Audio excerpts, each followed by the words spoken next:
Apakah karir politik Erick Thohir sebagai seorang politisi yang ada di Indonesia dan saat ini juga merupakan Ketua Umum PSSI akan berakhir di 2025? Karena ia sudah memecat salah seorang pelatih yang menjadi favorit bangsa Indonesia, pelatih timnas STY. Guys, kembali berjumpa lagi bersama saya, Bang Bill. Di video kali ini kita sedikit bergeser dari politik PDIP, Jokowi, Prabowo, Gibran, dan kisruh politik lainnya. Kali ini kita menuju ke sepak bola. Nah, ini menarik. Kenapa menjadi kisruh politik? Karena memang ini berkaitan dengan masa depan karir salah seorang pejabat kita, yaitu Bang Erick Thohir. Oke, keputusannya adalah keputusan yang mungkin kolektif, keputusan yang beralasan, kebijakan yang mungkin punya kepentingan demi masa depan timnas Indonesia kita. Tapi tentunya juga sekaligus beresiko, mengingat kita punya catatan sejarah ketika ada seorang politisi yang mencalonkan diri sebagai Presiden Republik Indonesia, yaitu Mas Ganjar, ketika kemudian mengintervensi, mengobok-obok, melukai fans timnas Indonesia untuk kemudian memimpikan adanya Piala Dunia, tapi ujung-ujungnya berakhir dengan ia mendapat bulian dan karir politiknya justru tidak baik. Bahkan pencalonannya sebagai presiden itu justru tidak mulus. Urutan ketiga pula, 16% guys. Nah, apakah Erick Thohir akan seperti itu? Apakah dengan kebijakan memecat STY Sintayong yang hari ini menjadi orang yang dianggap pahlawan ya bagi timnas Indonesia, walaupun ada beberapa kekalahan, walaupun ada pagelaran bergengsi sepak bola yang kemudian juga tidak bisa diraih oleh timnas, tapi nama STY menjadi pujaan bagi timnas Indonesia sekaligus para penggemar, para supporternya. Nah, untuk mengulas ini, saya mau mengajak kepada kalian semua untuk mari kita dengarkan ada satu analisa politik yang menurut saya sangat bagus yang disampaikan oleh Mas Adi Prayitno ya, si paling ya. Mas Adi Prayitno ini pengamat politik. Nah, ini menurut saya bagus. Saya mengajak kita semua untuk ayo kita dengarkan dan sekaligus sesekali kita akan reaction. Oke guys, tanpa berlama-lama langsung saja kita akan menuju ke politik syai'un-syai'unnya Adi Prayitno. Jangan lupa ya like, comment, and subscribe. Saya kira kalau kita mau jujur, sampai detik ini sebenarnya begitu banyak publik dan pihak yang masih terus bertanya-tanya. Apa sebenarnya yang kemudian membuat Sintayong itu dipecat dari kursi kepelatihan timnas Indonesia? Oke. Mengingat Sintayong ini adalah pelatih yang dinilai spektakuler. Ya. Pelatih yang cukup fenomenal. Pelatih yang bertangan dingin karena dinilai mampu membuat timnas sangat kompetitif, menjadi pergunjingan, dan bahkan diperhitungkan bukan hanya di Asia, tapi dalam konteks persepak bolaan internasional. Guys, nampaknya mic-nya Mas Adi bermasalah itu ya. Jadi makanya di saramonic-nya itu berkedip-kedip. Makanya ada perbedaan suara tadi agak jernih. Tapi nggak apa-apa ya. Mudah-mudahan tetap kita mendengarnya dengan baik. Dan pastikan kita ikuti sampai dengan selesai. Karena Indonesia sampai hari ini masih memelihara harapan untuk bisa tampil dalam ajang sepak bola paling bergengsi, yaitu Piala Dunia 2026. Ya. Tapi terlepas dari apapun, susu sudah tumpah, tak perlu lagi untuk diratapi. Sintayong sudah resmi dipecat oleh PSSI. Tapi kalau mau jujur sebenarnya, publik sebenarnya sudah menerka apa alasan PSSI itu memecat Sintayong. Ya, mungkin salah satu argumen yang paling dekat adalah karena kegagalan pemain muda Indonesia itu di Piala AFF 2024. Di antara begitu banyak laga yang bermain, 4 kali tanding kalau tidak salah, hanya sekali menang, selebihnya seri dan kemudian kalah. Itulah yang kemudian membuat Indonesia di ajang AFF 2024 itu harus tersingkir di babak awal dan kemudian tidak mampu melanjutkan di fase-fase yang selanjutnya. Padahal kalau kita mau jujur ya, mari kita agak sedikit flashback ke belakang. Sintayong ini adalah pelatih yang nyaris tidak bisa disentuh oleh siapapun. Jadi kalau ada pihak-pihak, figur-figur, ataupun dari kalangan manapun, kalau berani mengkritik Sintayong, itu cari gara-gara namanya. Mungkin kita semua itu masih basah pikirannya ketika ada salah satu pengamat bola, komentator bola yang memberikan kritik, memberikan masukan terkait dengan strategi Sintayong, soal naturalisasi, soal taktik main, itu jadi bulan-bulanan. Bahkan konon, menurut pengakuan sang komentator bola ini, dirinya dan keluarganya itu diintimidasi dan diancam secara personal. Itu radikalnya supporter sepak bola Indonesia ya. Mereka memang betul-betul mencintai Sintayong. Makanya ketika kemudian ada komentator yang menilai buruk kepada STY, malah ia mendapat kecaman dan mendapat bulian dari banyak kalangan, bahkan keluarganya. Itu betul itu, Mas Adi? Itu tentu sangat mengerikan. Ini kan mengindikasikan satu hal, bahwa Sintayong itu adalah pelatih yang tidak bisa disentuh. Haram hukumnya siapapun itu mengkritik Sintayong sebagai sosok yang dinilai sukses, telah membuat persepak bolaan kita itu jauh lebih bergengsi dengan persepak bolaan sebelumnya. Istilah haram hukumnya mengkritik STY juga nggak tepat, Mas.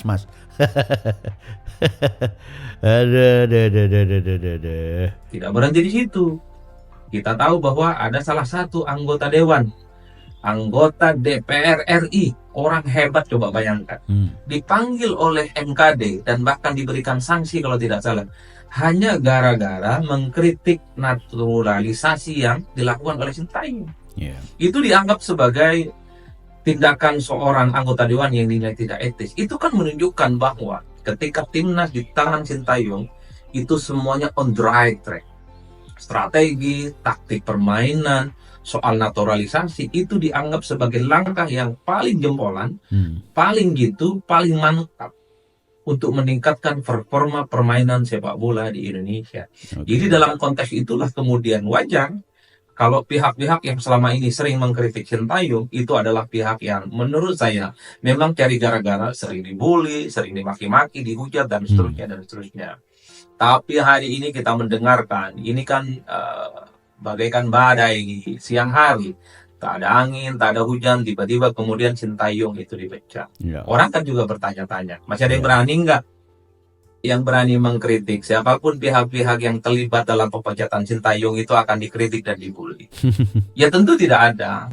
Karena bagi saya percuma menghujat siapapun saat ini. Percuma mengkritik siapapun saat ini. Karena sudah terlanjur Sintayong diberhentikan dari kursi kepelatihan Timnas Indonesia. Saya kira Timnas Indonesia, fans Indonesia, seluruh rakyat Indonesia yang mendukung sepak bola kita untuk maju, saya kira sudah tak zaman lagi mencari kambing hitam dan kesalahan soal siapa yang dinilai bertanggung jawab terkait dengan ini semua. Mari bersatu, mari bahu-membahu. Jadi siapapun pelatihnya, siapapun pengurusnya, siapapun pemainnya, mau naturalisasi ataupun tidak, kita support. Dan tentu kita doakan semoga PSSI itu mendapatkan pelatih yang jauh lebih baik dengan STY. Mendapatkan pelatih kelas dunia yang bisa mengangkat Indonesia dan bisa bermain dalam Piala Dunia 2026. Jadi hanya itu yang paling mungkin kita bisa lakukan saat ini. Mau menyalahkan PSSI, nggak ada gunanya juga. Apakah dengan cara membuli, menghujat PSSI semuanya selesai? Mau menyalahkan STY juga tidak menyelesaikan persoalan. Mau menyalahkan para fans bola, mau menyalahkan para komentator-komentator bola, mau menyalahkan pengamat-pengamat dan kritikus terkait dengan strategi Sintayong, nggak ada gunanya. Karena itu tidak akan membuat Indonesia itu semakin kompetitif dan bisa bersaing dengan negara-negara yang sudah maju dalam konteks sepak bola. Satu-satunya cara ketika Sintayong saat ini sudah dipecat oleh PSSI, mari kita berdoa kepada Tuhan yang Maha Kuasa supaya PSSI kali ini mendapatkan pelatih yang jauh lebih mantap dan jauh lebih top. Dalam konteks itulah kemudian harapan besarnya ada pada Pak Erick Thohir yang dinilai sudah punya pengalaman yang cukup panjang terkait dengan sepak bola. Saya kira pengalaman Pak Erick menangani klub-klub top internasional, pengalaman-pengalaman sepak bola di internasional, tentu diharapkan setelah Sintayong tak lagi menjadi pelatih Timnas Indonesia, penggantinya itu adalah orang-orang pelatih-pelatih yang saya kira figurnya kuat dan mampu membuat Timnas Indonesia itu semakin mantap semantap-mantapnya. Terutama pertaruhannya adalah membawa timnas kita itu lolos main di Piala Dunia 2026. Karena Oke. kalau tidak, ini tentu akan menjadi pertaruhan yang cukup luar biasa kepada Pak Erick Thohir. Oke. Bukan hanya sebagai Ketua Umum PSSI, tapi karir politiknya soal bagaimana menatap jalan panjang menuju 2029. Iya. Karena kita tahu ketika Pak Erick Thohir menahkodai PSSI, selalu dikaitkan dengan soal kemungkinan bagaimana Pak Erick Thohir itu dianggap sebagai orang yang cukup sukses dan layak untuk memimpin negara kita ini. Iya. Kita ingat persis ketika pertama kali Erick Thohir menahkodai PSSI, tancap gas, Iya. dapat pelatih yang mantap, permainan Indonesia juga cukup luar biasa, diperhitungkan di dunia internasional. Publik mengatakan Erick Thohir adalah orang yang pas, bukan hanya memimpin PSSI, tapi juga memimpin Republik Indonesia. Tapi memang tradisi yang sering diikuti oleh Bang Erick Thohir ya, mungkin karena beliau pernah menahkodai juga Inter Milan. Jadi pola kalau kemudian 2 kali, 3 kali, bahkan sampai 5 kali berturut-turut terjadi kekalahan bagi timnya, itu ya yang terjadi adalah pergantian pelatih. Dan itu, nah nampaknya juga meski kemudian Sintayong juga ada prestasi-prestasi, tapi di kompetisi sebelumnya kan kita melihat ada beberapa kali mengalami kegagalan dan kekalahan.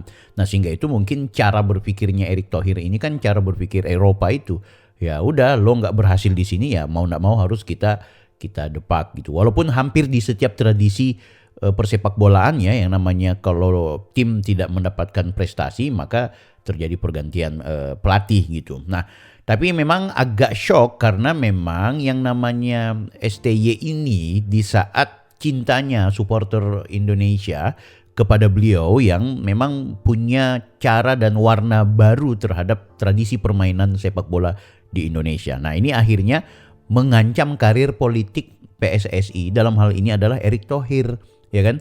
Nah ini analisanya Mas Adi ini keren menurut saya. Jangan sampai kemudian situasi ini membuat Pak Erick Thohir secara politik ini kemudian akan bermasalah gitu. Karena dia bukan cuma sekedar ketua umum di PSSI, tapi dia hari ini adalah pejabat publik kan gitu. Oke, kita lihat.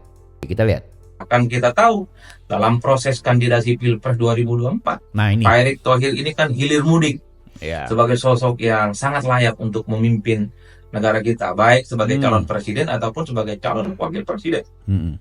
Yang punya anak usia 3 sampai 11 tahun dan mulai khawatir dengan tontonan mereka. Namanya cukup populer, elektabilitasnya muncul secara signifikan di survei-survei. Ya. Itulah yang saya sebutkan menjadi sebagai sebuah pertarungan. Oleh karena itu, ketika Sintayong tak lagi menjadi pelatih di Indonesia, Pak Erick Thohir tentu diharapkan mendapatkan pelatih yang kelas dunia, kelas internasional, yang saya kira kalau ini bisa dilakukan, apalagi mampu membawa timnas bermain di Piala Dunia, saya kira faedahnya bagi Pak Erick Thohir akan 2 hal. Minimal agak 1-2 poin di atas STY lah prestasinya, kan gitu. Jadi kalaupun memang gagal di timnas, tapi setidaknya cara bermain, artinya ada atmosfer yang memperlihatkan oh pantas menggantikan STY ini orang ini kan gitu. Sekarang lagi dihembuskan yang lagi namanya naik daun ini kayaknya siapa ya? Kluivert ya, yang pemain dari Belanda itu kalau nggak salah gitu.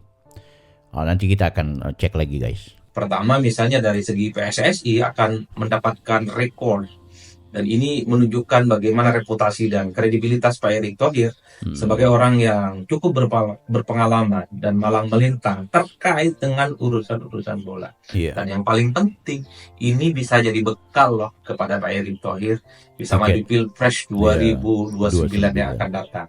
Apalagi MK sudah membatalkan ambang batas presiden 20%. Jadi Pak Erick Thohir itu tidak perlu susah-susah cari partai banyak, tidak perlu susah-susah untuk mendapatkan dukungan dari partai besar. Cukup mendapatkan dukungan partai yang ikut pemilu dengan modal itu, maka Pak Erick bisa bertanding.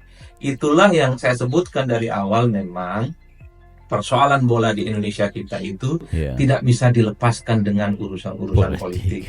Bahkan kalau mau jujur ya, saya termasuk orang yang sebenarnya tidak terlampau suka mengait-ngaitkan urusan politik dengan urusan-urusan sepak bola. Tapi dalam realitasnya, publik kan tidak bisa dibuka. Kita juga tidak bisa menutup mata. Karena siapapun yang dianggap sukses ngurus urusan sepak bola di negara Iya. kita itu juga dinilai sebagai orang yang sangat cakap dan pantas untuk memimpin di negara kita ini. Iya. Tadi saya sudah sebutkan, di 2024, Erick Thohir itu elektabilitasnya tinggi, Cocok. popularitasnya tinggi. Itu justru karena Erick Thohir dinilai sukses sebagai orang yang mampu membawa mengangkat PSSI. PSSI itu Betul. dengan timnas Indonesia yang kian moncer dan kian mantap. Ya. Jadi wajar kalau kemudian setelah Sintayong tak lagi jadi pelatih timnas di Indonesia, disitulah kemudian pertaruhan yang sesungguhnya yang dilakukan oleh Pak Erick Thohir. Kalau mampu membuat timnas bisa berlaga di Piala Dunia 2026, saya aku yakin Pak Erick Thohir akan menjadi sosok yang paling digemari, paling banyak dicari sebagai sosok yang sangat pantas untuk memimpin di negara kita di masa-masa yang akan datang. Tapi sebaliknya, kalau misalnya pelatih pengganti Sintayong ini underperform, tidak sesuai dengan harapan, timnas kita itu jauh di luar ekspektasi, ya tentu harapan-harapan yang bisa dalam tanda kutip mengkapitalisasi posisinya sebagai PSSI, ya tentu memang secara perlahan harus mulai digubur. Saya dan kita semua masih ingat persis ketika adalah salah satu calon presiden di 2024 Ya. itu habis diguliti, dihabisi suaranya hanya gara-gara persoalan bola. Bola. Siapakah itu? Pak Ganjar Pranowo. Iya. Jadi Pak Ganjar gara-gara menolak timnas Israel bertanding di Indonesia dan itu berujung pada pencoretan betul. Indonesia sebagai tuan rumah Piala Dunia U20. Ya. Disitulah yang kemudian menjadi titik didih bagaimana publik, bagaimana fans sepak bola di seluruh Indonesia menghukum Ganjar Pranowo yang awalnya punya popularitas tinggi, yang awalnya punya elektabilitas tinggi, perlahan itu terjun bebas hanya karena persoalan sepak bola. Oleh karena itu, kalau kita mau bicara tentang PSSI hari ini, khususnya Pak Erick Thohir, tentu tidak bisa dilepaskan bahwa Pak Erick ini ansih hanya sebagai ketua umum PSSI. Iya, betul. Tapi ada bonus-bonus lain, yaitu bonus-bonus terkait dengan soal bagaimana kepentingan politiknya yang pastinya otomatis akan didapatkan di 2029 ataupun di masa-masa yang akan datang. Iya. Inilah rumitnya di Indonesia. Persoalan sepak bola selalu ditarik-tarik dan dikaitkan dengan urusan-urusan politik. Oleh karena itu, mari kita semua berdoa semoga Pak Erick Thohir, kemudian PSSI dan Timnas Indonesia ini performa permainannya di bawah kepelatihan yang baru itu semakin mantap, semakin moncer, dan semakin kita diperhitungkan di kancah persepak bolaan internasional. Hanya dengan doa dan dukungan itulah kemudian PSSI kali ini akan menemukan pelatih yang tentu sesuai dengan harapan kita, yaitu harapan bagaimana timnas kita bisa bermain di Piala Dunia 2026. Saya kira di situ. Terima kasih. Salam politik syai'un. Oke, guys, coba kalau kita analisa ya, apa yang disampaikan oleh Mas Adi itu benar, bahwa memang ada dua hal setidaknya Pak Erick Thohir ini. Kalau kemudian, pertama ya, kalau kemudian PSSI-nya berhasil mendatangkan pelatih yang jauh lebih di atas, atau setidaknya di atas beberapa poin dari STY, maka kemudian Erick Thohir dan juga PSSI akan mendapat sanjungan dari para fans, terutama bangsa Indonesia. Kan gitu, pasti akan mengakui, akan mengapresiasi, dan ini juga akan memuluskan karir politik seorang Erick Thohir. Tapi yang kedua, kalau kemudian akhirnya Erick Thohir gagal mendatangkan pelatih terbaik yang bisa lebih hebat daripada STY dengan memberikan prestasi kepada timnas kita, maka saya yakin dan percaya persis apa yang disampaikan oleh Mas Adi Prayitno, ini menjadi pertaruhan politik bagi Erick Thohir. Berpotensi ia akan mendapat kecaman persis seperti yang terjadi kepada Ganjar ketika kemudian melakukan penolakan terhadap timnas Israel untuk ikut pada Piala Dunia di Indonesia yang kemudian menjadi tuan rumah. Guys, ini juga menjadi tantangan ya buat Pak Erick Thohir. Dan betul yang disampaikan oleh Mas Adi, ini juga repotnya di Indonesia, kita selalu mengait-ngaitkan urusan olahraga dengan politik. Ya tapi memang pada kenyataannya adalah urusan politik dan juga urusan olahraga, apalagi olahraga yang dalam konteks anggaran, prestasi, kemudian juga soal menjadi brand buat siapa pemimpin ya. Jadi kalau kemudian sepak bolanya bagus, pasti ujung-ujungnya dicocokkan dengan presidennya kan gitu. Maka unsur politik pasti akan masuk. Apalagi Erick Thohir adalah politisi, dia adalah pejabat publik. Maka urusan politik dan juga sepak bola tidak akan pernah bisa dihapuskan. Dalam catatan sejarah, rata-rata ketua PSSI adalah aktivis partai politik. Anda bisa baca sejarah itu. Guys, kalau Anda tidak sepakat, silahkan tulis di kolom komentar. Apakah kemudian mungkin Anda mengkritik STY dipecat, atau mungkin Anda menganggap bahwa ini adalah karir dari Erick Thohir yang terakhir di 2025, atau mungkin Anda menganggap bahwa kita masih menaruh harapan kepada Mas Erick Thohir. Terserah Anda. Tulis di kolom komentar. Saya Bang Bil, Offside. Jangan lupa like, comment, and subscribe.